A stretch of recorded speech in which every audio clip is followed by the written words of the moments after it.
今年2月初喺卑詩省東北部 Tumbler Ridge 發生嘅大型槍擊案，最新公開嘅法庭文件披露，案發當日嘅混亂同埋令人恐懼嘅情況。梁超明嘅報導。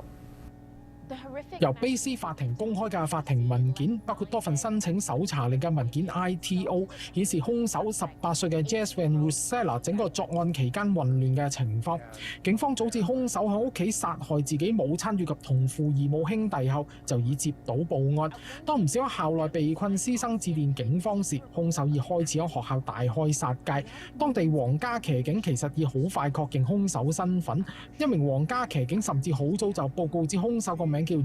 Jessie Jacobs， 係一名自稱女性嘅男子，係一個家庭內一名痴迷於槍支嘅成員。其後另一名探員指第二名槍手叫做 Jess Van Russela， 唔知道其實係同一名槍手。抵達出事學校現場嘅警員留意到一架綠色多用途越野車，而之前一通報案電話就表示致電者見到一名持槍司機駕駛多用途越野車魯莽駕駛，更將車撞到雪壩上。文件另亦談到皇家騎警係自2月20號留意到《華爾街日報》報導話 ，OpenAI 公司早至2025年6月就準備審查 Jess Van Russela 嘅 ChatGPT 帳戶，因為佢帳戶內談及學校槍擊，警方開始同 OpenAI 公司聯繫，索取有關資料。